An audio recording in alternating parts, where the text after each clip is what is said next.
What's up, guys, and welcome to the theScore eSports podcast. As per usual, I am your host, Colin McNeil. With me in the booth, we got Josh Burry. Hello. We got Daniel Rosen. Hi. Guys, I don't think we could call ourselves a podcast or a serialized production if we didn't have a little lore, like, say, a Lost episode, for example. Yeah, no, it's definitely we've got a history of untold history. It is untold, and don't want to go through a history lesson today. We want to get on with the podcast, but I'll just release to the public for the first time The dark information, our dirty laundry. Some months ago, we recorded a really awesome chat with Redeye, Paul Chaloner, and it didn't happen. It was a silent movie. It was what we got at the end was a silent. So movie. what happened was that I was behind the that old mixing board instead of Josh, and That's right. I ended up with a silent film, That's right. That's why Josh is behind the board and not me. That is not true. It is no one's fault. It was a quirk of technology. It went into the ether somewhere. Aliens are listening to that podcast and they're loving it. But the point of We brought esports to aliens. We've all done it. We've all, like, if you're a reporter, you've lost an audio recording. for sure. It is the worst feeling it in is the world. so It's the worst. awful. It is the worst. But what's not awful? Yes. Colin, if you want to Wow. tell us what's not You're awful. gonna serve it for Are you me. going to tell Okay. us what's not awful? That's right. What's not awful is the fact that we get a second chance. We've got Paul on today. We're going to be talking to Redeye in just a moment, Josh. I would normally introduce our guest at this point. I'm not sure he needs an introduction. And to be honest with you, I'd have difficulty giving one because at this point, he's doing so much. He's involved in so many things that the laundry list is quite long. So without further ado, why don't we bring on Redeye? Paul, can you hear us okay? I can hear you fine. I'm just praying to God that you guys have pressed the record button and that you've got the right technology and there's no aliens or gremlins involved. Because, God, I'm not coming back again, guys. Well, think of it this way, Paul. You are part of the one responsible for bringing esports to Mars, I think, as Colin just decided. Wow, really? Okay. All right. I mean, it's the only continent I haven't done an esports show on, so all right, let's do it, right? That is definitely the next step for esports for sure. Yeah, I mean, I was aiming for the moon, but if you guys want to take me to Mars, that's cool. Sure, yeah. I mean, Well, you know what they say. We've been there, right? We've been to the moon. Yeah, people haven't stepped on Mars yet, but esports can be there first. Your voice can be there first. This is the part where Nice. I say they can put a man on the moon, but they can't record a goddamn podcast. Now, enough about the cursed past. I think we should get into it. Paul, as I alluded to in the little intro, you've done so much in esports in the past, and you're doing so much now. We've got a litany of questions that involve your different duties, your different jobs, your different sort of brands. But the first one I wanted to bring up is the most recent news we've heard from you, which is that you have attached yourself to Luckbox, and you've lended them your name. You're an ambassador for them, and I was wondering if you could first tell us a little bit about why you've done that and what Luckbox actually is.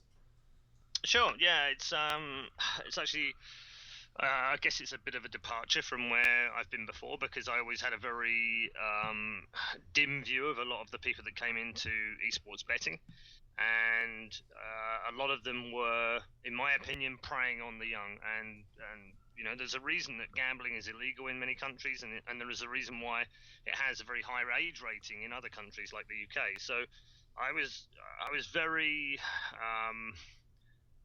upset by some of the tactics employed, and I felt that they were very underhand. And a lot of these illegal skin gambling sites, for instance, that have now been shut down, thank God, were operating well outside of the law and actually well outside of most morals as well. And obviously, you know, it's a very young industry, so I wanted someone to come along that wanted to do it properly. And Luckbox are those people, in my opinion. We've spent the last 6 months talking to each other, working out how we could work together. They're very keen to do things properly. They want to be authentic. They want to be regulated. They want to make sure that they've got education pieces up for young people to avoid the perils and the pitfalls of gambling and gambling addiction. They want to provide something that is safe and fun and interesting for the people that do like that. And they want to make sure that it's esports friendly. So they kind of hit all of the criteria that, you know, I had in my mind of what I would want from a site like that.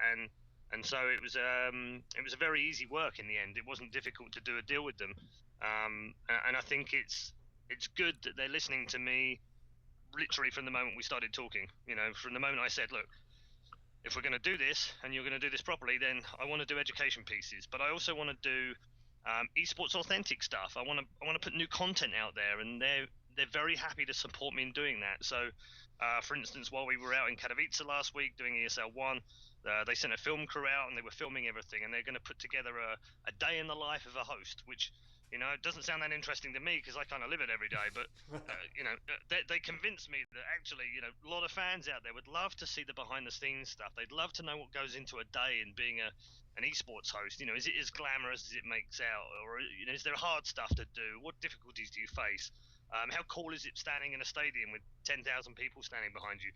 They wanted to try and portray that and get that across. So I'm super excited about not just the product, because I think the product they've got will be really good, but also the fact that they have the right standings, the right ideals about how they're going to approach this. And on top of that, they want to make cool esports stuff. And who doesn't love cool esports stuff? Well, I know I do. Well, you guys don't, because you'd lose stuff. Well, how much ribbon can I give you guys on this? Paul, max. I can just keep doing it. Oh yeah, go right ahead. Maximum rib. Okay. Well, Paul, they say if you really love something, you have to let it go. And we let that one go. We really pretty love that hard. podcast. You definitely let that one go. Oh my god. It's really cool to hear you address some of the issues that have been floating around esports and gambling for the last few years, because we actually wanted to talk a bit about that as well. But first, when you were describing Luckbox as sort of a legitimate entrance into this space, I can't help but think of certain other already established sports betting books or websites that have taken esports on, and one could argue fill that role already. So I'm thinking the Bet365s, the Betways, the Pinnacles of the world, who have varying degrees, but usually pretty robust esports books. And obviously they've been around, they're responsible, they're probably not going to run away with your money. And to the content creation point, as soon as you were talking about that, I sort of thought of what Betway does with ninjas in pajamas sometimes. So I was wondering if you could speak on how Luckbox might be different from those kind of already established organizations. Yeah, sure. I mean, I think for me, there's a number of key components to this. One is that they're driven by esports fans. So me included, I'm in there telling them, if I were betting on this particular tournament, here's what I would like to be able to do. So they've got a very big insight to the esports world. It's not come from sports. It doesn't have, I guess on one hand you could say it's great that you come from sports, you've got that experience and you can apply some of that to esports, but we all know that esports is not sports. It's totally different and it's very unique. And so we're approaching it from a very pure, authentic esports angle. The second point is that unlike other sites, which are basically, I'm going to drown you in crypto stuff now. Like, that's my other love and passion, which is why this whole thing is fun for me. But bear with me while I just bore the crap out of you for a moment.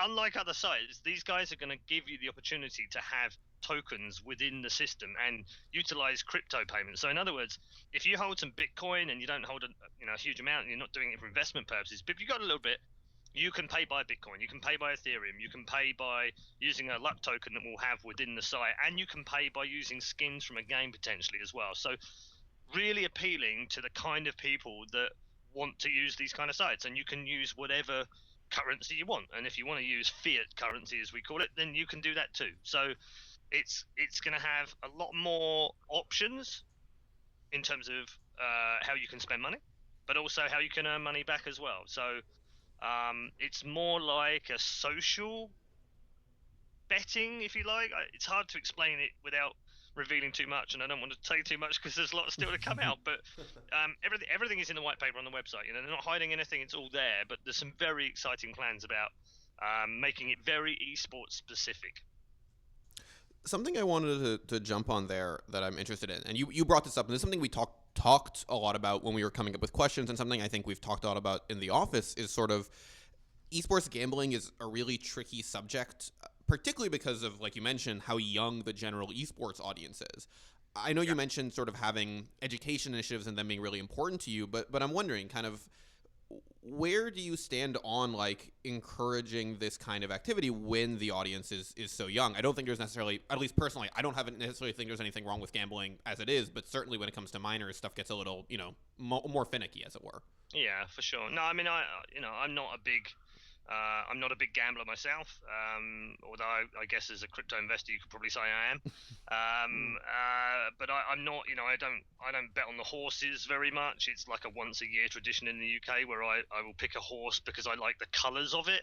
In one race called the Grand National, and that's about it. That's all I'll bet because I don't, I'm not addicted to it. I don't have to feel like I have to gamble in any way, but I've recognized that there are people with those kind of personalities and addictive personalities, and yes, we do have a responsibility to make sure that we talk about that. And I think it's something that perhaps we've shied away from in esports because it's kind of like the dirty little secret that no one wants to talk about. But actually I think it's the opposite. I think we should talk about it because I think it inevitably means that people like me with large followings and talk about it, that ultimately leads to education. So that's a good thing in my opinion. And then if I can help do that with my connection with Luckbox, and we put out educational pieces on what it means to be addicted to gambling, what are the pitfalls, how do I avoid these things, and yes, young people are going to read these things, and that can only be good, right? I accept that we have a young audience, but we also have, I think, we have a duty to educate them properly. And a lot of these kids have come in via skin gambling. They know no different. Right? They don't know about regulated betting. They don't know how to do it properly. They don't know when to stop. And so us tackling some of that and bringing that out into the open to be discussed and debated and learned is a really positive thing.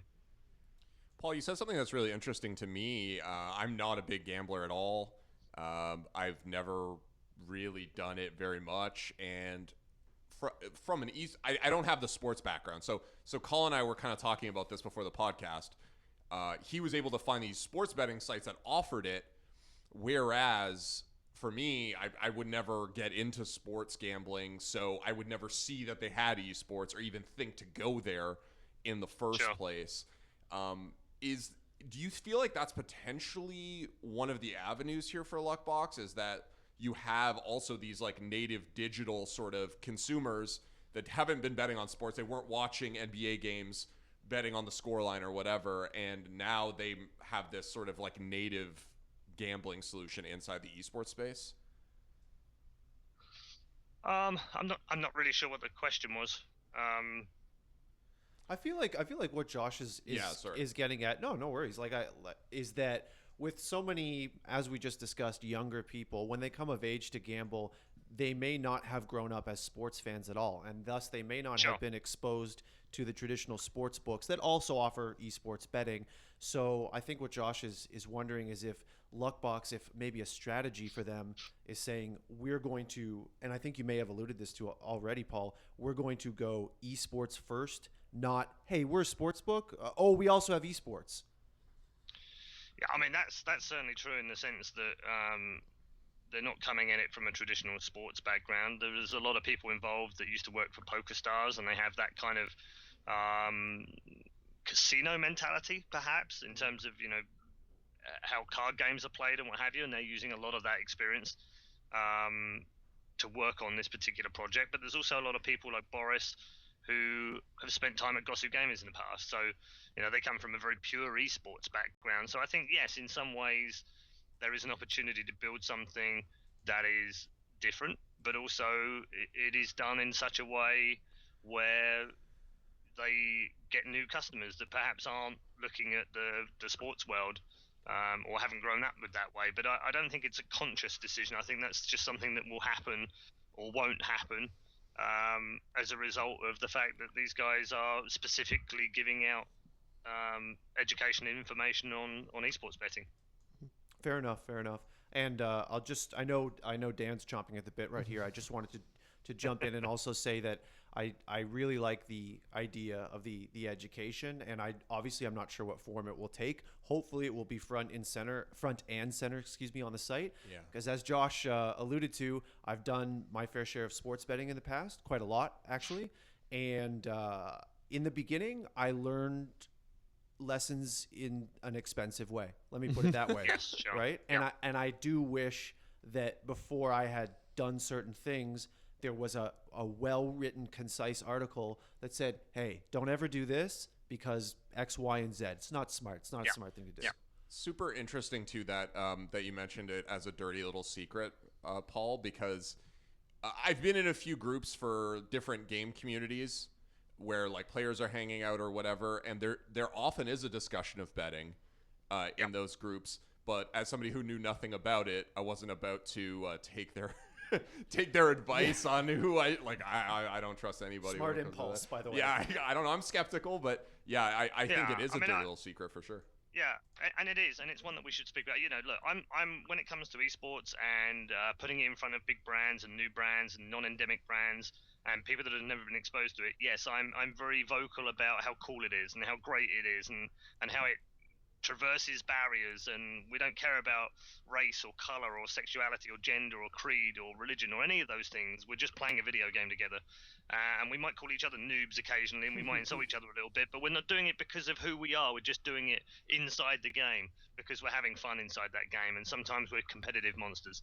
So I very much will sing the tune of how great things are, but I'm a realist, and I think we do need to talk internally, at least, you know, within esports and the people within esports. We do need to talk about some of these difficult subjects, such as, you know, gender gap, such as gambling and skin gambling and betting for young people. And we definitely need to talk about some of these things in a more open way. And I'm not going to pretend I have all the answers, because I don't. Particularly on the gender stuff, it's very difficult for me to discuss this publicly. And I've mentioned this to a number of people that I respect massively.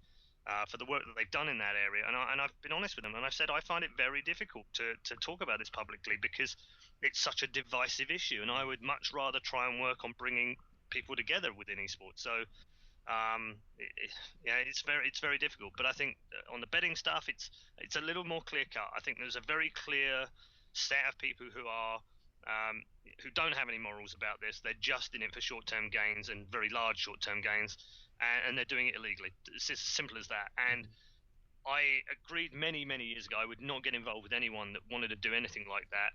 And so it's taken an awful lot of persuasion for me to get involved in it, because I truly believe in A, the people behind the project, B, the fact that they do want to do it properly, and C, that we will be regulated and it will be educational. And I can't think of any other better way to do it, because the alternative is I just don't do anything and I just sit there quietly muttering to myself in the background, going, "Oh, those skin gambling, oh, get off my lawn, oh, these guys are bad, naughty, oh," and that's not going to help anyone, is it? It's not going to do anything. So I'm going to stick my head in the furnace for a little bit and see if I can help. NIMBYism never works. Something you mentioned in terms of the legality of things. I know I don't necessarily know how much this will affect you guys. I know obviously you're based in Europe. I'm not 100% sure where Luckbox is based, but I'm fairly certain they're European as well. Yeah. There's we are not in the States, but in the States, which is a big thing that matters to a lot of people, there's an upcoming Supreme Court ruling on gambling that is very likely to affect gambling across the United States and several states, and probably esports gambling as well. And I'm wondering if that is going to affect Luckbox or the way that, or even just your perspective on esports gambling in general. I mean, it will affect them. There's no doubt about it. But it's right now the application for being regulated is going through the Isle of Man, which is a very common practice here in Europe. Once we're regulated, the regulated side of it, the kind of things that Luckbox have to do in order to stay regulated are extreme stuff. So, for instance, one of the things is actually educating the audience. They actually legitimately have to make a concerted effort to educate their audience, because it's about what we call in the UK responsible gambling. And so we have to do that. Even if we didn't want to do that and we were, we had no morals, we'd still have to do that if we wanted to be regulated. So how it affects them in other countries, I don't know. I'm not a legal expert on that side of things. I would imagine that, if the US decides no gambling on sports, then yeah, you're probably right. It will mean no gambling on esports in the US either. But likewise, it could go the other way, and it could open up a new territory. So I don't know is the honest answer. I think it's very much up in the air, and we'll see what the Supreme Court come up with. So it's not a case that Luckbox is maybe hedging some bets, and that's sorry. On this Supreme Court decision, it's not a case that they're looking at it saying, okay, that's fair enough. Because I know a lot of states do. You cannot. It varies from state to state, obviously, right? That's how the U.S. works. Yeah. So I was just telling Josh, when we were having our pre-production meeting how I tried to bet on sports in New Jersey via my app and I couldn't even do that. So it matters, right? It's a big Dude, deal. like, and this is why when I lived in LA, we'd just go to Vegas. Yep. Yep. That makes sense. That totally makes sense. Now, I guess we're going to switch gears a little bit here. As we alluded to in the intro, you do a lot, Paul, so we have lots of questions about Overwatch, about Dota, about CSGO. Nice. But I guess one... Hit me. We're going to rapid fire. Here we go. The one last thing that I did want to quickly say on the gambling front is that I definitely have a hope that this and other projects like it will help younger people who want to gamble and who are coming up through esports, because if you go to any HLTV thread, if you go to most Reddit game threads I'm talking specifically about CSGO because that's what I look at mostly, there are so many nefarious people in that space. They're posting spreadsheets that allegedly have 85-90% win rates, whatever you have it, instant profits. Oh, you just have to subscribe to the spreadsheet. It's no problem. Send me a couple skins, send me $20, what have you. And these kids are doing it. They're being preyed on. It sucks, actually. It sucks. Yeah, no, absolutely. And I couldn't agree more. Like, let's just get rid of all of that stuff. Let's ban it. Let's get rid of it completely and offer people a proper way to do that legally, fairly, and safely, because whether it's Luckbox, whether it's other companies, that's fine. I don't mind. I think having competition is great, so I'm not worried about that. But I think having good, proper, respected companies that have good people attached to them and are regulated is absolutely the future if we're going to make this gambling part of esports, if you like. Because look, it's coming whether we like it or not, right? Whether it gets banned in the US or not, it's still coming, and there are still hundreds of other places in the world that you can do this. So it's coming whether we like it or not. Let's make the best of it. Let's make sure it's it's legitimate, it's safe, it's got good education, and it's legal. So I'm all for that. I think the other side of this as well is not just educating potential people that want to come to the site or want to gamble. It's also it's educating players, for instance, as well. I don't know if there's we haven't had that many scandals recently, but there have been in the past where legitimate players have inside information. Now, again, this is a really weird area, right? If you talk to anyone from the horse racing industry in the UK, insider information trading is absolutely legal. In fact, it's part of and encouraged by the industry as a whole. So in other words, if I'm a stable lad and I muck out a horse and I think, oh, he's looking a bit rough this morning, I don't think he'll run quite so fast, I can tell the trainer about that. The trainer can tell 50 other people about that, including the owners. And they all then go, oh, yeah, we won't bet on him today. Then much better to put our money on some other horse. Likewise, if the horse has had a good meal in the morning and it's run its fastest ever sprint in the morning before it went off to the hurdles, then you're going to mention that to someone and they're going to take advantage of that. Right? That's how the industry is in horse racing. It sounds completely ridiculous to us. It's basically like, I don't know, Taz saying to me before he goes on stage, well, not anymore, unfortunately for Taz, but in the past, it's like, sorry, Taz, a little bit of a dig. It's like him saying to me, oh, dude, the breakfast I had was awful this morning. I've got the runs, I'm feeling really ill, I've got sweaty fever, I don't know if I can play very well in this game. And I then go, oh, do you know what I do? I'll bet on the other team. That'll make me a load of money. Now, I've had hundreds of those opportunities, and anyone that works in the talent area, the managing area, coaches, players, anyone that frequents big esports events that are sat in the background, and we're talking of a few hundred people now, all have had that opportunity in the past to go and do that and make money from it, right? And they haven't, as far as I know. I'm sure a few unscrupulous people will have, but I haven't, and I know most of the players haven't. So great, that's good, but let's educate them too, because that's a dangerous area, right? That's a slippery slope into potential match fixing, and I mean, we have more and more pros every day, right? So what we do, but here's the dangerous part for me. It's not the top pros. They're not the problem. The problem is the young up and coming guys who don't earn enough money to make it a living, but want to earn enough so they can play more, so they can get better. They're the ones out there taking risks for a few $1,000s on skin gambling because they think they won't get caught. And they will, trust me. They will get caught, and they are getting caught. And that's the end of their career. Geez, I actually had no idea about the horse racing culture. I've never been on a horse, so it's very new. I try to stay away from it, dude. I try to stay away from it. My father, interesting anecdote for you, just to make it fun. My father is now 70. At the age of 69, he won a dressage event. What? What is That's horse dressage? That's horse dancing, isn't it? Horsing around on stuff. I don't know, making the horse go to certain positions in a pretty way in a dance. Okay. That's kind of the best I can explain it. I don't know, but at the age of 69, he's won something on a horse. I mean, I find that incredible for a guy who has no balance. That is incredible, yeah. Equestrian sports, man. It's a different world, I guess. It's a different kind of esports. It has to be, doesn't it?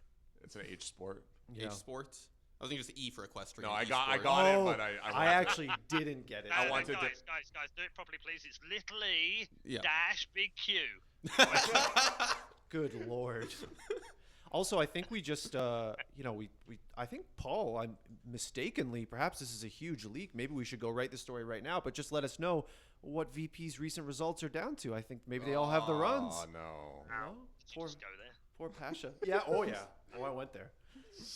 Oh dear.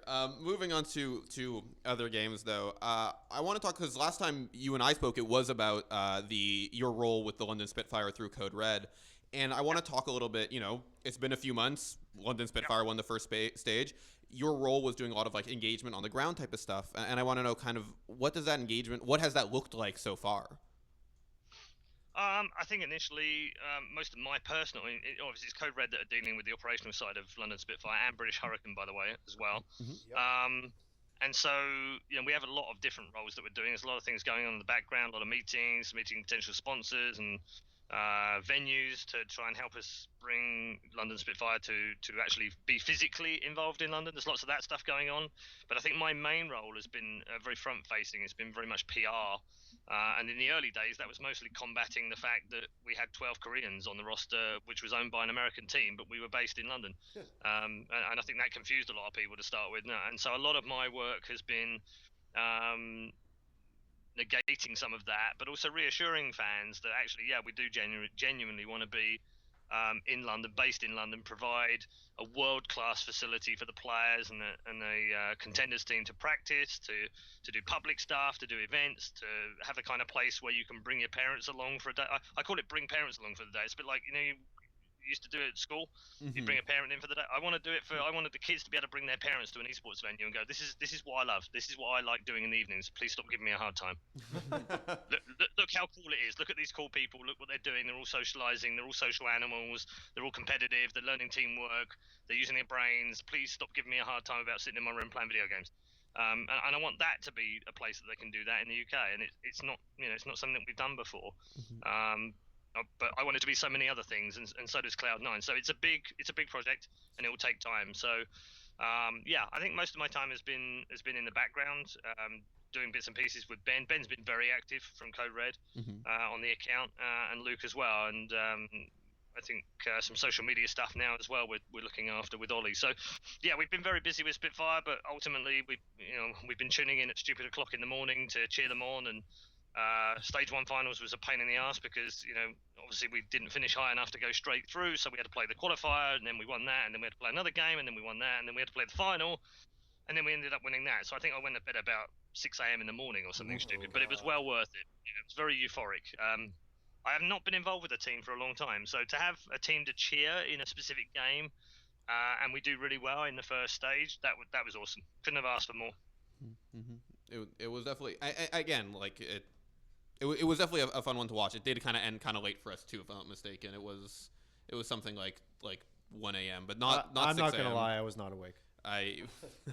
But something we did talk about last time was sort of last time we spoke. You were, I want to say tentatively optimistic, but about the OWL. But you talked a little bit about how it's something new and we have to try new things or otherwise esports doesn't grow. Was sort of the general sentiment I got out of you. Yeah. And I think so. I think that's right. I mean, I'm a little bit more involved now than I was a few months ago because obviously we have a vested interest in it, but it hasn't really changed my mind. I'm still of the opinion that it needs to do a lot of things really well to be successful, and it could do very few things and fail.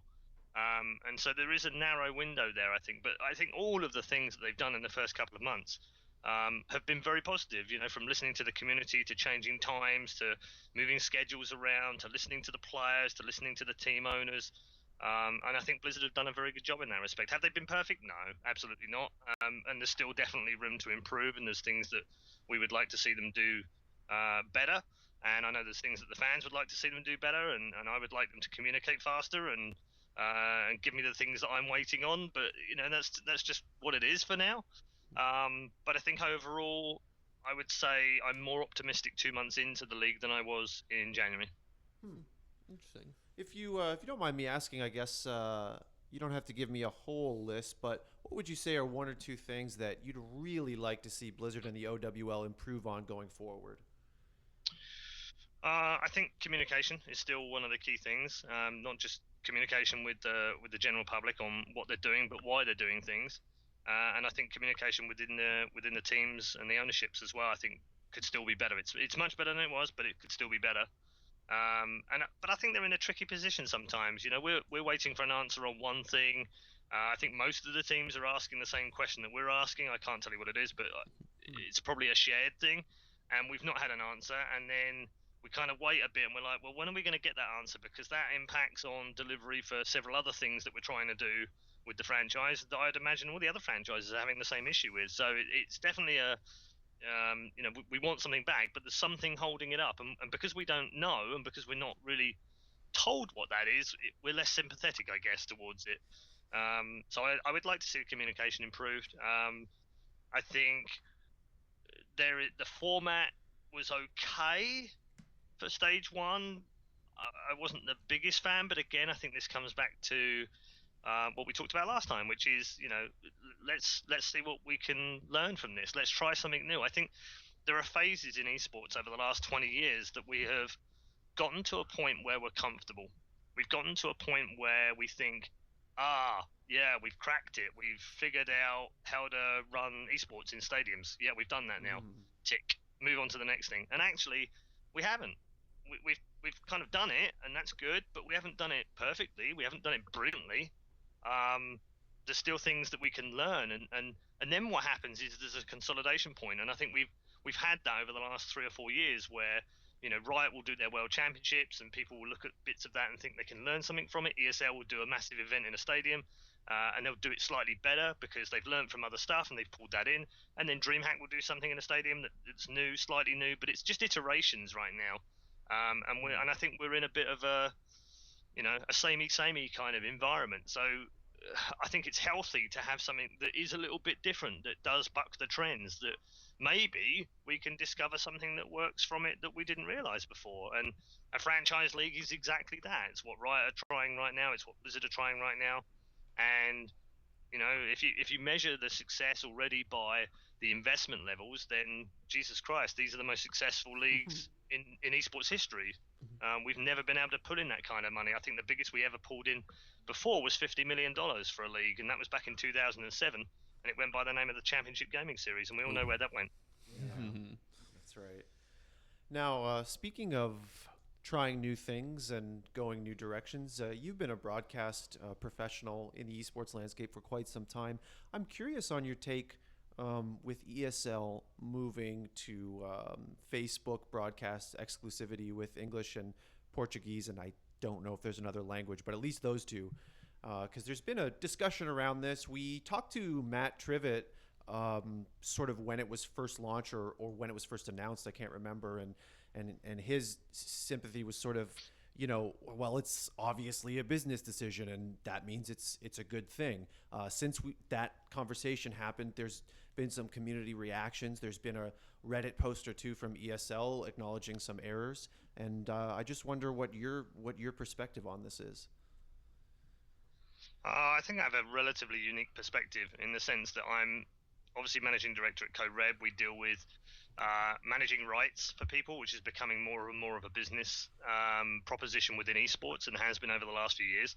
One of which is broadcast rights, which I personally believe, before I get into the crux of this, are the future of esports. They will enable us to unlock different pots of money that we've not previously been able to unlock. And I have to admit to you, 10 years ago, this was always the goal. It was always the model that we were trying to move towards. It was always about, 10 years ago, creating as much content as we could. 8 years ago, it was about, well, let's try and create as much as we can, but let's make it really good. 6 years ago, it was about how many people can we reach, because that was the business model that enabled us to sell that sponsorship to people that would then allow us to produce big esports tournaments. And 4 years ago, it was, again, how many more people can I reach on Twitch? Because Twitch is the biggest platform, therefore I must use Twitch, because if I get X million people watching, I can get X million dollars or X hundreds of thousands of dollars to sponsor this, which means I can then put it on as a stadium. Hurrah, we're in stadiums, great. Once I'm in stadiums and I'm doing big stadium events and inviting 10 to 20,000 people along, I can then start talking to mainstream broadcasters about carrying my program, and that's awesome because they'll pay me for that. Great, we're there. 2 years ago that was. Today we're at the point where, hey, we produce such fucking great content now that other people want to buy our stuff. It's time to sell that. It's time to make the money that we invested 10 years worth of investment in to start getting that money back. Because guess what we can do with that kind of money? We can put on even bigger kick-ass tournaments in even bigger stadiums with even less money going around because we've got more money to cover it. And guess what else? We don't have to chase viewership anymore because that's down to Facebook to get because they've bought the deal. It's down to them to promote this stuff. It's down to them to get the amount of people on their streams to make it worthwhile for them to get their money back. We don't have to worry about that side of it. In fact, we don't even have to worry about having sponsors anymore, even though we will because that's making money for us as well. But guess what? We don't need it anymore because we're not in that model. We're now in a more linear TV kind of model. Sky recently paid, what was it, $3.7 billion for football for the Premier League to show 100 matches a season. Now, we're not at that level. But we just did a $90 million deal for Overwatch to be exclusive on one platform. We allegedly just did a $10 million deal for Facebook to have one tournament from ESL on their platform. We are getting there. And I can only say that from a business point of view, that is the future. Like it or loathe it, that is the future. And if you think as a viewer that you're entitled to something different, you're wrong. And I hate the fact, that you're wrong, and I hate the fact that you think that that's unfair because you're right, it is unfair. But welcome to capitalist, global marketized stuff because that's what everything else runs on. But guess what? You still get it for free. And actually, if this was Sky, you'd be paying 70, 100, 150 pounds a month to watch what you want to watch, and you wouldn't do it because you consume media in a different way. And I get that.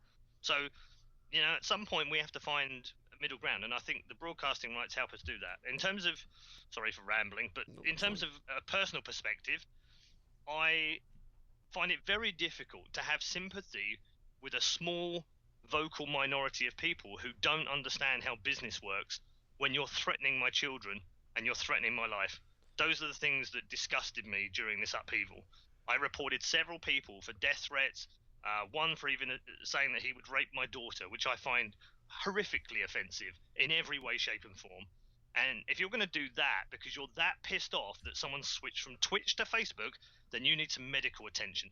There is something wrong with you. So that was the unique experience I had when I was out in Genting, and we switched to Facebook days before I went out there. I didn't know about it, and then I found out we're doing it. I don't blame ESL for it, but at the same time, my just trying to attempt to put some reasoning behind this for people meant that was the kind of backlash I got personally. And I know other talent suffered from it as well, and it was pretty disgusting, frankly. And,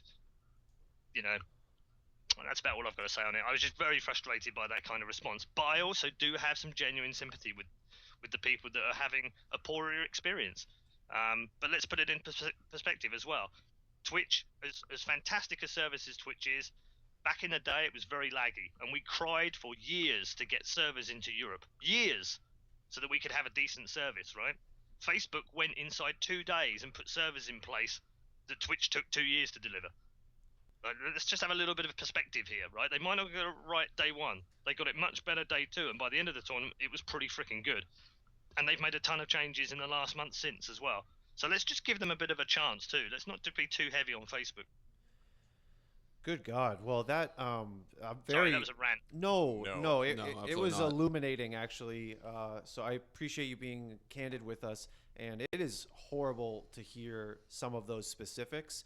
And yeah, my God, if there's one thing some of these people come off as, it is entitled and ill. I only get a small taste of that being front facing in some of the content that we produce, in YouTube comments and things like that. And it is astounding. how little sense these people make, how they can't listen to reason. And you're talking about having, you know, a bare minimum threshold of patience, of thoughtfulness, of critical thinking, right? And so many of these people are not meeting that bare minimum. That's quite horrible. Absolutely. I did not. I think it was. Obviously, we are sort of separate from that because we aren't the people receiving the feedback on this kind of thing. But certainly the entitlement we saw was gross. And again, like you said, it's not ESL's responsibility. Like, ESL is not responsible for Facebook's fiduciary health. Like, ESL is trying to make esports bigger, and that's how they do it. But I'm wondering, you know, we have this sort of entitlement. If viewers are going to throw a fit every time something isn't on Twitch, do you think that there's a future of people trying to sort of break this monopoly, as it were? Well, I think so. I think some of the things that ESL did were wrong. There is no doubt about that. Let me put that into context too. I think they will reflect on how they dealt with it and use it as a case study of how not to deal with the community, because there were some definitive things that didn't help the situation. For instance, DMCAing people that they had no right to DMCA, not a good choice. And I'm sure on reflection they're looking at that going, you know what, guys, I think we may have screwed up there a little bit. That didn't go well. So, you know, just have a bit more thought about stuff like that. You've collectively with your partner, you've set a complete community on fire, right? And then rather than wade in with a hose and throw a couple of buckets of water, what you've actually done is poured some fuel on it and made it worse. And that's never a good plan from a PR strategy anyway. But I think they then reacted properly, and they came back from that moment and at least stood up and said, guys, we made a mistake. We shouldn't have done that. We're going to roll that back. So good. You know, they've acknowledged that they made a mistake. But I think that didn't help the whole situation either. I think that just helped escalate it and give them something even more to get the pitchforks ready. I mean, I sold thousands of pitchforks that day. I did a roaring trade. But it is a good lesson for people coming into the industry or people that are reliant on one particular service to give them an experience in a specific way that Twitch does, and understanding that you might get a backlash, and therefore have a plan. You know, have a PR plan in place, have plan before, spend time with the company, making sure they've got all of the critical key features that the community like and adore. And whilst it won't be the same experience, at least it can be similar, and perhaps if you do it properly it could be even better. And that's good for Twitch too. They need competition, they need to be kept on their toes, they need to keep improving their stuff. That was the other thing I want to ask Paul, because when we view this Twitch thing, it just obviously in terms of viewership, it seems to have this kind of chokehold in many ways. And it seems like what you're saying is that regardless of the native Twitch viewership, we will likely see these like ESL and others go outside of Twitch just because the financial incentive is there. So in that sense, Twitch isn't like too big to have legit competition. It's not like a too big to fail situation where tournament organizers are still going to have that incentive from other parties, so they're still going to go elsewhere. Is that fair to say? Yeah, I think so. Look at the Overwatch League. If Twitch weren't concerned about competition, I don't think they would have paid money to have exclusivity on the Overwatch League, would they? So they obviously acknowledge that there is competition out there that can challenge them. I think that's healthy.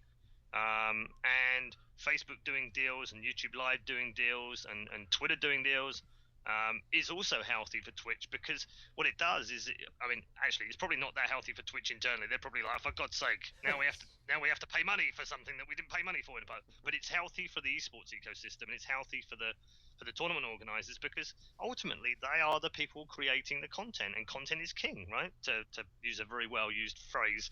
And Twitch don't actually create any content. They display everyone else's, and they make a good living at doing that, presumably, otherwise they wouldn't do it. But they've got to be challenged, and I think in the long run, being challenged means that they're going to produce a better product. And I think we've seen that over the last couple of years as other people have stepped up their games. We've seen Twitch come out with some fantastic new additions to their product range. So I think it's a healthy thing overall. I don't think it's any different to linear TV bidding on sports, and we see that all the time. And that's also, occasionally you see it and you think, damn, I really liked NBC's NFL coverage, and now I'm not going to get any on a Sunday night, and that's going to suck. And now it's on ESPN, and I don't like their commentators. Well, there is that. That's the usual thing, right? That happens. Mm-hmm. But I don't see ESPN dying. I don't see NBC dying. I don't see NFL dying. Yeah. If anything, I see more competition because I can buy that. Oh, great. Well, then I didn't realize that. So now I can. Right. Okay. Well, that's great. That's cool. And then if they don't get the bids on it, for instance, I think this year's Premier League bid rights were very similar to the last one. In other words, they've gone up ridiculously. It's like something like 70% every year for the last 10 years. And then this year they leveled out. And so they've obviously reached a period where it's almost out of range of other linear broadcasters. They just can't afford to pay those kind of money. So guess what? The opposite is now true. Sky get it cheaper than they thought they could. And at some point, that will get to a point where someone else thinks, they've become a bit complacent. I think I can come in there and steal that from them. Paul, I'm really happy to hear you say that, though, about the competition thing.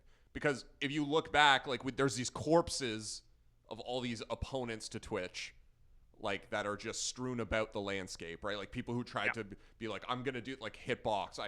Hitbox was spending a lot of money to, like, try and promote themselves. It had, like, unique tournaments. Like, they were trying to almost be like a mini tournament organizer at one point.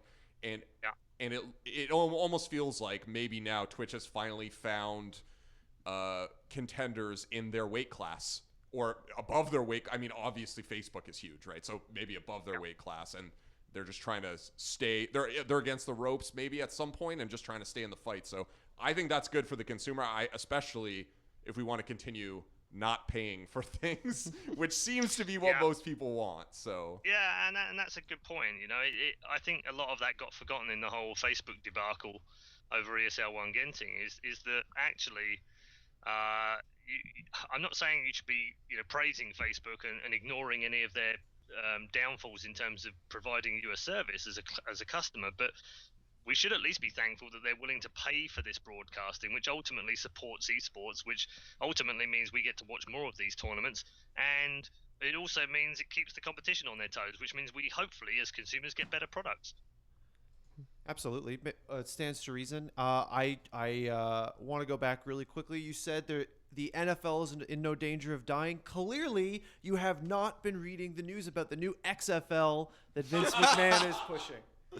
Dude, did I get in a time machine? Is this 2001 again? I heard of this XFL like in the 90s, didn't I? Didn't it launch in like 91, 92, something like that? Much later, I actually. feel like I'm in a time machine. Like this XFL shit, it's gonna blow the world up, man. I'm gonna go and start playing for London Broncos or whatever they're called. It's gonna be amazing. It did launch probably about a decade after that, but still quite a long time ago. It lasted a total of one season. Yeah, one. Okay, all right.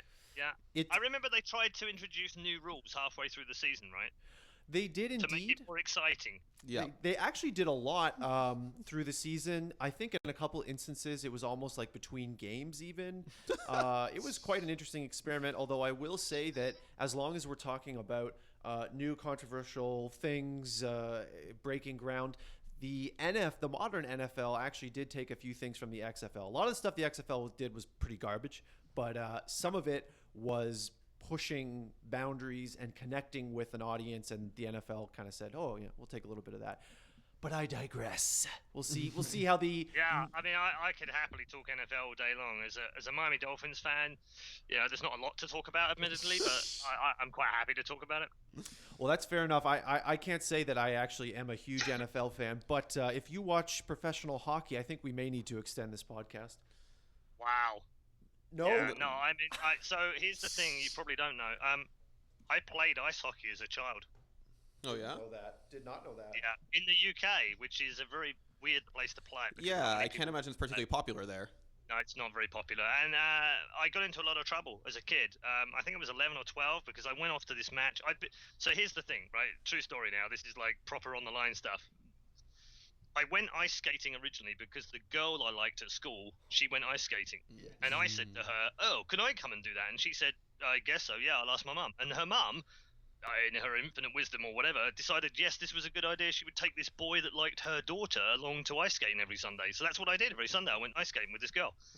And the idea was that we would learn to ice dance together, right? Only I didn't care about dancing. I cared about going as fast as I could around the ice circuit. And so I then found out that there was an ice hockey club. So I joined the ice hockey club. And when I joined, they had a ritual. and I didn't know what this was, but they basically shaved one of my eyebrows off. Oh. Which I then went home, and my mother then basically told me I was never playing hockey again in my life. Wow. The death of a future NHLer right there. Yeah, ruined. I could have been, I could have been a professional NHL player, and I never had that opportunity. Well, Paul, I don't think Great Britain's Olympic team is too deep, so like you maybe could have actually made it. Like I don't know how much competition. Dude, it's so not deep. I could probably make it right now. Jesus. Oh my god. Shout out to my hockey bros in the UK. With your brothers. Keep doing what you're doing, guys. You'll get there. You'll get there one day. But one day you too can play for the Birmingham Thunderbolts of the XFL. Ooh. Did you make that up, or is that real? That was a real one, actually. The Birmingham Thunderbolt. Yeah. Yeah. Oh. Yeah. But speaking about these are on par with esports names. But yes, speaking about esports with an E in the front. We stole one. There was the was it the Las Vegas Outlaws? Yeah. Yeah. Really? Yep. Yeah. Yep. Yeah, there was one of the original founding XFL teams. I'm pretty sure it was either Las Vegas or Los Angeles Outlaws. I can't remember. It must have been Las Vegas, right? Yeah, I think. Yeah, it was I think Vegas. it was Quite something possibly. like that. But speaking about sports with an E in the front. Oh, Dan. I'm here to be the rain on everybody's parade. Hard transition. I wanted to something that we were talking about. I'm interested because we obviously just saw a whole bunch of, we saw League of Legends franchise and the Overwatch League pop up and all this huge growth. And I'm wondering, we saw insane growth the last 12 months. Are we ever going to see that kind of wild growth ever again? Or are we sort of now reaching kind of a slower, more deliberate expansion of esports? It's hard to say, isn't it? I mean, I've lived through a few peaks and troughs through this industry. I think we were always going up from sort of 2001 through to 2005. I felt like we were always building towards the CPL World Tour that we had in 2005. 10 stops around the world, F1 style. It was fantastic. $1 million prize money, MTV showing the finals, Fatality playing at the top of his game, Vu playing at the top of his game. I thought that was tremendous. And I felt like in the end of 2005, we'd really arrived. We had the World Cyber Games, we had the Electronic Sports World Cup, we had QuakeCon, and we had the CPL World Tour. And they were the creme de la creme. They were the four biggest things going on all year. And I thought we'd arrived. I really did. And then 2006, it was kind of pretty shitty, actually. CPL kind of fell off and just fell away. ESWC was still going, but it wasn't as good. WCG started going off on doing mobile stuff and doing weird stuff. And I just like, oh, okay, that's a bit weird. Then we have the CGS comes along in 2007, and we're like, yay, awesome, $50 million we can play with. We can make esports mainstream. We can go on TV, awesome. And then the recession hits in 2008, and that kills that off, and it also killed off CPL completely by then. It also killed off WSVG, which was the replacement. WCG was continuing to decline in terms of numbers. ESWC wasn't going the same way. So then we have another down, and then we have to wait until 2011 before we start to see real shoots of improvement, most of it coming out of Korea, most of it coming from Starcraft, most of it coming from Twitch. And then 2012 onwards, actually, we're starting to see some real progress, some beginnings of the big CSGO tournaments, beginnings of LCS, the beginnings of Dota really becoming a properly big esport through TI. And actually, when you think about it, we've never looked back. Like, since 2012, I don't think we've had a year which hasn't gone exponentially forward in terms of growth, in terms of tournaments, in terms of prize money, in terms of bums on seats in stadiums, in terms of viewerships. All of those things have skyrocketed every year on year since 2012. So it's very difficult to ask me, of all people, that has had 3 shots at this over the last 20 years, if we're ever going to have a downward trend or even a leveling off. I think we have to, right? At some point we have to. But every year it gets to January and I go, wow, it can't be as busy this year as it was last year. And every freaking year it is busier than it was last year. I'm about to leave England again, having been here for 3 days so far this year. And I'm about to head off to Bucharest for the PGL Major. And I don't come home again until April the 11th. Oh, God. Jeez. Like, it's insane this year. Like, I thought it was insane last year, but this year is even more ridiculous. So I don't know. Long may it continue, but at some point I think we have to be realistic and say we're probably going to lose a few here and there. But here's the good news, people. It means the industry doesn't fail. Like in the past when we lost a CPL or a CGS, it almost killed the entire industry because it was such a pivotal part of it. If Overwatch League fails, it will hurt esports for a little bit. We might go backwards a little bit, but it's not going to kill it. And the same if we lose the LCS, and the same if we lose the international, and the same if we lose any of these big tournament operators like ESL or DreamHack, God forbid. But we will survive, and it will have replacements, and people will come in to fill those voids because it's too big now. It's not a 10 to $15 million industry anymore. It's a almost billion-dollar industry now. So I find it very hard to believe that we're not at least on a good consolidation path. Fair enough. Fair enough. That makes sense to me personally. Paul, I wonder if I could really throw you off your game here, and ask a couple questions that are very. Okay. I thought you were going to say we haven't been recording for the last hour. That really would have thrown me off. Paul, I'm checking every 3 minutes. Like, Josh I'm is not sweating. kidding you. Yeah. Well, the room is hot, Live but this down. yeah. No, we're not. Believe me, I still have nightmares about that podcast. I wake up in a cold sweat. Redeye. Maybe you should call this the Lost Cast. The Lost Instead of a Cast. podcast. Well, I mean, Or the previous one was A the Lost podcast. Cast, the There you go. Paul Cast. I like Paul Cast. The podcast, yeah. Yes. Yeah, why haven't you Sorry, done I that before? interrupted you. What were you going to say? Not at all, not at all. I was just going to say we've been talking a lot about the overall ecosystem of esports, broadcasting rights, some big ticket discussions, which is awesome because we often don't get to talk in depth about those. But I was wondering if I could zoom in a little bit. We are currently in the process of working on a long-form project about s1mple, the CSGO player. And I was wondering if I could shoot a couple questions about him your way. Sure, yeah, I've vaguely heard of him. Yeah, I figured you might be. You know, small up and coming kind of guy. Yeah, he's okay at CSGO. He's like not bad. I guess one thing that the person who's working on this project, I feel like we've been talking about a lot together, and maybe struggling for a coherent answer, is what makes s1mple specifically unique, because he's not. You know, there's a number of what you might call in sports like generational talents in CSGO operating right now. Whenever you want to say who's the best player, it's always the same guys. It's Nico, it's coldzera, whomever. You know, maybe if you're a Guardian fanboy like me, you put him in there right now. Yep. But s1mple, his name seems to come with a different energy, a different vibe. Yes, all of those players are incredible, top of their game. They perform individually, but with him, it's like he's a different beast, and I'm trying to get at the heart of what makes him different. I think that's a very difficult question to answer. I think that's probably why you've been struggling, because it is a difficult question to answer. But for me, I would use other sports heroes that I've had over the years to compare him and ask if there are any similar traits, and I think there are. For example, my all-time favorite motor racing driver, I'm an F1 fan, was Ayrton Senna. And as far as I'm concerned, there is no one on this earth right now that could drive a vehicle with four wheels on like he could. And there was no one before him that could do it. There were a couple. There were people like Juan Manuel Fangio in the 50s.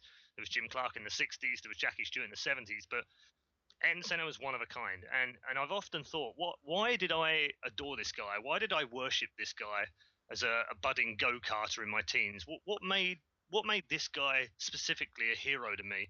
Because it wasn't his attitude, because his attitude sucked, right? He was a pretty leery guy, right? He would often call out people and see things that weren't there. I remember a very famous press conference he gave in 1990 after he lost the world title to Alain Prost, and he blamed the governing body for losing him the title. And I just thought, mate, I love you, but you're talking absolute nonsense right now. What the hell are you going on about? And that's part of what made him special, weirdly. I know that sounds odd, but it did. It made him stand out. Alain Prost once said of him, he goes into a corner with you side by side because he thinks he can't crash because he believes in God. And I find that very scary. That's what Alain Prost said, right? I feel a certain similarity with s1mple. I know that, forgive me for a moment for the analogy, but he's not about to kill himself by doing something risky in the game, in the real world, but he has that kind of aura about him in that you kind of can't take your eyes off what he's going to do, right? Because you're never quite sure. With Guardian, as good a player as he is, and I've loved that man for more than a dozen years. I've seen him rise from Counter-Strike Source in the early days all the way to where he is now, and I love the fact that he's done that. But he's relatively predictable. I know where he's going to stand, I know what he's going to do, and I know he's capable of doing it. And when he does it, it's kind of like you're kind of meeting expectations, because my expectations of you are quite high, but you kind of meet them, and that still makes him a great player, but it just doesn't put him in that godlike kind of category for me that someone like s1mple is, and it's very hard to describe why he goes in there, other than the aura of, I think you can do things in the game that you're not even sure you can do. Like, he'll do things just because he can, and not because he's thought about it. But other players seem more mechanical like that. They think, oh, if I'm on this ledge, if I drop off this ledge and fire in midair with the AWP, that's never going to connect. So why would I do that? He doesn't think like that. He thinks, oh, there's a guy coming into my sight, right? And I don't have enough time to scope in. Fuck it, I'll just jump off and shoot him in the head anyway. That's what he thinks, right? Like, and he probably doesn't even think it in the way that I've just said it, but it's gone through his brain somewhere. But I bet you if you asked him, he probably couldn't explain why. And again, that's what separates him. It's what makes him the 0.1% better than a Guardian or a Nico or a Cold Zero, who are all world-class players, who are all phenomenal at what they do and deserve all the plaudits and the fans that they have. I'm not taking anything away from them. There is just a little edge of something different about s1mple that makes you think, I actually believe this guy can do anything in the game. I think he's actually somehow inside the matrix of it. He's actually plugged in. Like, he must be zeros and ones through his brains transmitting to the screen, because there's no other way of explaining what he just did. I don't know how he did what he did when he jumped off that ledge on Cash and hit those ridiculous shots. Like, replay that again in any practice game and he won't hit them, and no one else will hit them. And you can sit there, and I've tried this myself. I've sat there in the server trying to hit people jumping off that. I've tried it against bots who are on easy mode and are standing still, and I can't do it. Yeah, exactly. So you have to ask yourself, is there some other divine power, or is the guy just a freaking robot? Now I'm going to look really closely when they have broadcast shots of his computer, and if it's all zeros and ones, we know. It's just the Matrix waterfall characters. It's just a black and green screen going down his line. That's what he's seeing. But to you, that looks like Counter-Strike. Yeah, exactly. I guess I'm going to ask sort of one more follow-up before we start to wrap here, because I know you're a busy man, Paul, and you got to get to your things and your stuff. But with that being said, with s1mple being acknowledged as some sort of divine, possibly Neo-esque figure. I mean, I honestly, I think he's the only one that has actually heard our previous podcast. Because he heard it as it was being recorded. Yeah, the hidden the wisdom. You know, he just went back to his base and all the wires coming out of his head, and he got a little, okay, I see. With that being acknowledged and continuing the comparison between the aforementioned three other players, they all have found pretty significant success, or at very least on track in Nico's case, with their teams as a team unit. They have won majors. They've been in grand finals of majors. In FaZe's case, they seem predestined to win a major. We're all looking at our watches and waiting for when that's going to happen. But s1mple seems to be in this limbo where whoever he's with, he's dragging them along at some points. It's s1mple versus another team, and they just can't cross that line, it seems. And I'm not sure if it's could it possibly be because the play style that we just discussed, that you described as sort of doing things without even knowing he can do them, is actually perhaps in some way detrimental to a team game strategy, or is it something else entirely? I honestly don't know. I think when you have a player of his caliber in the team, you always stand a chance. I think he's showing that this week, right? We've seen some phenomenal stuff at both Starlight and Katowice already, where he's just literally dragging that team along by the scruff of their neck, and you will win this match and you will qualify for the next round, and he's almost doing it single-handedly without any disrespect to the other players in the team. And he's kind of like the Nico in mouse sports was a couple of years ago. You know, he's kind of just dragging them along to places which they probably shouldn't be at. But they also have world-class players in that team. It's not like they're not good players. They're great players. They have a major champion as an in-game leader. They should be doing better than they are. It's a mystery to me as to why that never works for him. I wonder, if you take him out of Na'Vi and you put him in FaZe, does he drag the team down?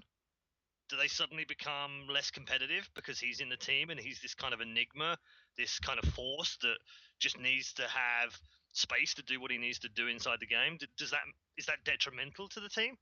I don't know. Maybe it is, and so maybe the answer is actually the problem is simple, not the team. And I mean that in the sense of it might be very hard to play with someone like that. I don't know. It's not. It's not something I would know. I'm not giving you anything that is fact or knowledge. I'm just speculating on why it always seems to be. But then I also think back and you think, hang on a minute, this guy helped Liquid to an incredible result at a major, getting to a final. He also took this team, if I'm not mistaken, they won ESL 1 New York, I think, very soon after he joined. It's not like he's not successful. Yeah, okay, when we measure success, we probably measure it by the major results more than anything else. But it's not like they can't and haven't won tournaments in the past. So I don't know. I think it's difficult to know whether if you're a fan of him individually, whether you care too much about whether the team wins something or not. I would love to see him on the front of a stage lifting a trophy. There's no doubt about that. I would love to see that.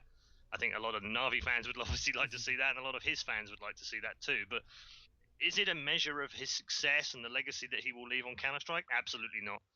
One of the greatest drivers of all time in F1, here we go again, Redeye's off on his F1 trip, is Chris Amon. And that guy finished second more times than anyone else in the history of Formula 1. Never won a race, let alone a world championship. One of the greatest drivers to ever drive a Formula 1 car.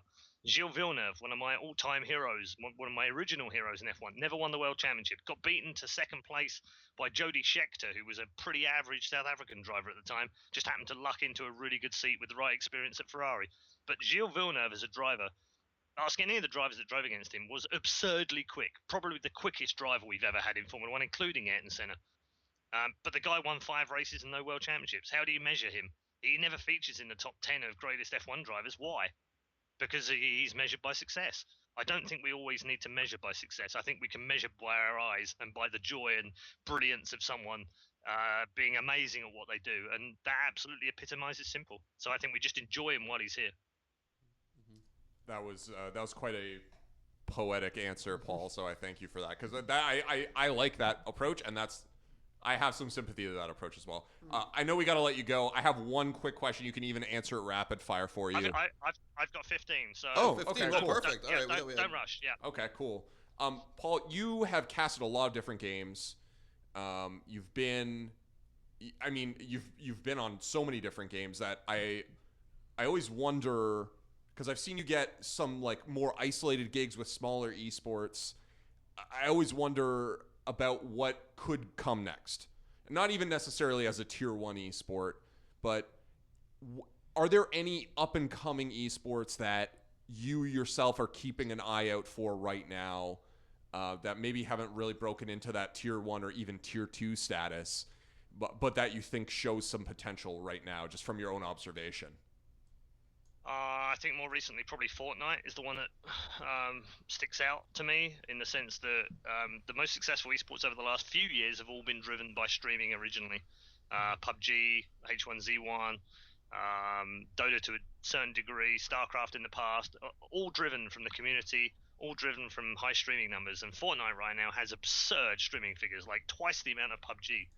So if there is a way of turning that into an esport, and I don't know if there is, I've not followed it that closely, but if there is, then I can see that becoming wildly popular in a genre which is already defined as wildly popular. And when you think back to the history of how we've done this in esports, it's likely that the third iteration is always the big hit, right? You think back to MOBAs when they first came along. The first MOBA really was HON. It wasn't Dota. It wasn't League of Legends for sure, but it was HON, right? And so Heroes of Newerth became the thing, and everyone was talking about it. I remember a good friend of mine, Redeye, saying to me, "Dude, you got to come and play Heroes of Newerth with me." And I was like, "What the hell is that?" He's like, "It's a mod for Warcraft. It's amazing. It's like a team version of like an RTS." And I was thinking, Jesus, that sounds fun. And I go along and I play and I think, yeah, actually, this is pretty good, but it's not really my thing, and my jam's not quite right there, and it feels kind of weird, and it's a bit clunky. And then Dota comes out, and I'm like, yeah, same kind of thing, but yeah, better graphics, better heroes, seems more balanced, cool. And then League of Legends comes out, and it's the first one that really starts the esports trend. It's the first one that really, it's involved in the WCG, it has world-class players, it has all these big teams signing players from all over the world no one's ever heard of. And it really becomes the big hit, right? And yes, Dota matched it and in some respects overtook it in terms of prize money, but those two have duked it out for years now. We understand there are two in the genre, and that's cool. That's fine. We also understand in the FPS world that Counter-Strike is king, right? But for a while it wasn't actually. And actually Halo chipped away at it, and so did Call of Duty on console. So we've always had these little battles that have gone on, but usually it's the third iteration that suddenly finds the right sweet spot. And I think Fortnite's in that really cool position where H1Z1 was the original king of Battle Royale, and then PUBG comes along and does it better, and everyone's like, that's so much better. That's all the things we wanted H1Z1 to be. And maybe Fortnite's the answer. Maybe Fortnite ends up being the king of everything in 3 years from now. So I'll watch that one very closely. I always love fighters, so Dragon Ball Z bringing out their own. Hey. Holy Moses, dude! I'm like, oh my god, I have to get home and play this game immediately. This is going to be amazing. It is amazing. And it is amazing. And it is amazing. And I want it to be an esport really badly, so I can go and do some kick-ass commentary on it, because I haven't done any for ages in fight games. So that's the other one.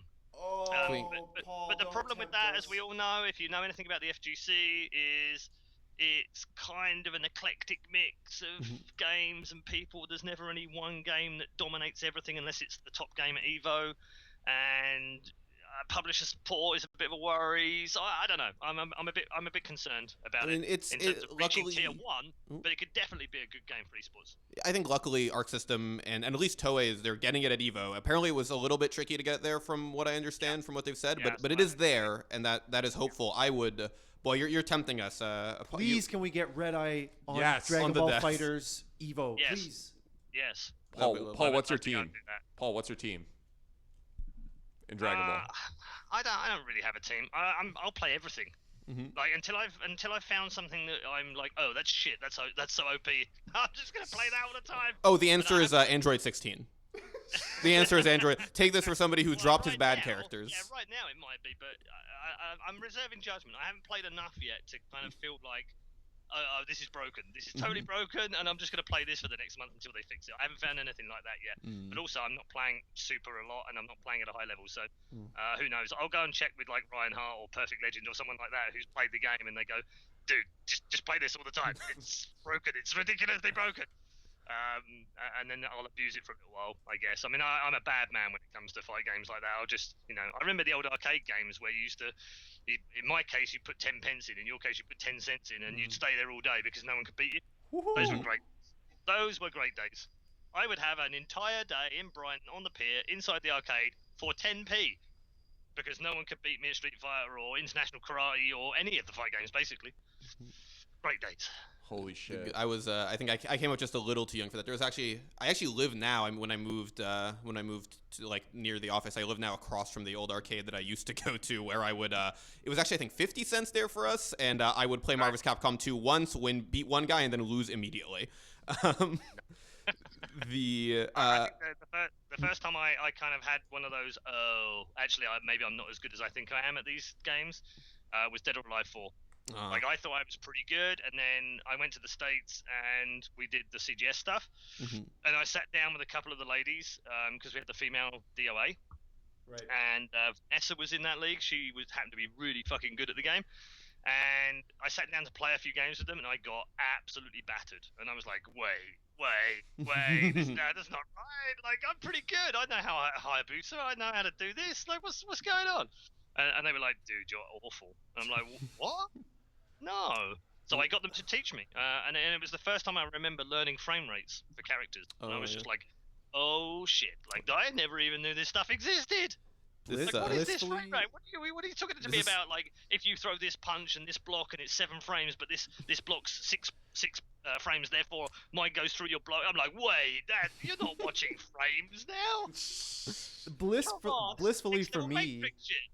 Like blissfully for me, Paul, that exact moment you're describing came only when I joined theScore eSports. Because I had a very basic understanding of fighting games, which means any of my friends or people in the previous office would get bodied. No chance. They wouldn't win a round, right? And then I come into theScore eSports, and it's the exact same thing. Daniel Rosen, sitting right beside me now, is like, oh yeah, like I'm good at every game. I know all these frame rates. And I've never said I'm good at every game. No, I've never claimed that. That wasn't a quote, but that is the reality. It's a paraphrase. Yeah. That's not what happened. So, and then I just discovered that I actually am I think what terrible. happened was that I hit you with a meaty, and you're just like, wait, but I'm pressing a button. It's like, yeah, Colin, my thing is meaty on you. And then we just Dan, went down the rabbit hole. I'm waking up jab. This can't be beaten. It's impossible. The ultimate strategy. don't understand. That's brilliant. Paul, before I let you go, one last thing I wanted to ask, because it's something that you kind of touched on there and something that Josh touched on his question. I'm wondering, we're seeing these huge growth in viewerships across various games,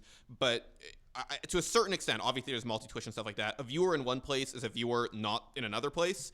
Things are in competition, and I'm wondering, just based on viewership numbers as we are right now, is there room for another game to be sort of tier 1, or is it something that we're going to have to wait to grow into? I don't think tier 1 is reserved, particularly or restricted by viewing numbers. I think we've seen over the years. I mean, I remember back when we got 135,000 people tuning into a Starcraft event back in the day, and we'd never gone over 100,000 before on anything, and we were like, holy crap, how can anyone ever get any higher than this? It's never going to get any higher than it. Well, now we regularly see 300,000, 400. In fact, Overwatch got 130,000 for one of the league games, and everyone's like, "Oh, that's terrible." Like, wait, what? No, what? Hold on a minute, guys. Like 5 years ago, we weren't even getting this for a tier 1 game. Like, let's just be realistic about this. So, I don't think there's any restriction on what can break in it. I think, you saw Rainbow Six come up with over 100,000 viewers at the Six Invitational recently. So, you didn't go, "Ooh, okay, that's one that's flown under the radar." I didn't realize Siege was getting quite that big or quite that popular with esports, but it's done a really good job. They've done a great job with all the branding and the players, and they've got pretty big teams involved now. So that kind of makes sense, right? That makes sense that they can be up there. But is 100 grand now tier 1? Absolutely not. No, we don't consider it like that. But I don't think it necessarily means we need to fall off from one other game for another game to break in. I think we might see a leveling of the playing field a little bit. It might be that we steal 10,000 from Dota and 10,000 from PUBG and 10,000 from Counter-Strike or whatever, and that then starts the basis of something else, and maybe they come up into tier 1. But I think it's very clear right now that there are 3 out front that are wildly supported, and that's Dota, League, and Counter-Strike. And it's going to take a phenomenal game with phenomenal support from the community and, crucially, phenomenal support from the publisher as well, to make sure that every avenue is pushed into getting it there. People were saying to me the other day, like, the only reason Overwatch got 100,000 is because it was in the in-game client. Well done. Like, guess what? Like, 2 years ago, everyone was bitching at the publisher for not putting it in their clients because that wasn't, quote, maximizing their viewership. And now you're criticizing them for it? Come on. Paul, thank you for mentioning Rainbow Six. You've mentioned Dragon Ball and Rainbow Six. You've mentioned both of our every podcast games. I'm an esports fan, dude. I'm for everyone, and especially minorities. And you are a crowd pleaser, Paul. Let me tell you. Dragon Ball Fighters. I think it's called Suck Up. I think that's. Well, you don't have to. I'll go with yours. Okay. Well, he had to throw in a couple of comments about our favorite games there because of all the ribbing early on in the podcast, right? So it's a balancing act. And it doesn't really matter that I've said all these nice things because you guys haven't recorded this podcast. Yeah, no one will ever hear them, so it's fine. No, exactly. Well, no. Only one person will Simple. hear them. Simple will hear them. Oh my God. I was actually, during one of the questions, I was thinking to myself, if he says that as we're about to sign off, I'm going to have a heart attack. Please, I don't wish any ill health on you. It's not that bad. No, it's not. I suppose I take my podcast a little too seriously. All right. Well, with that being said, I think we will let you go, Paul.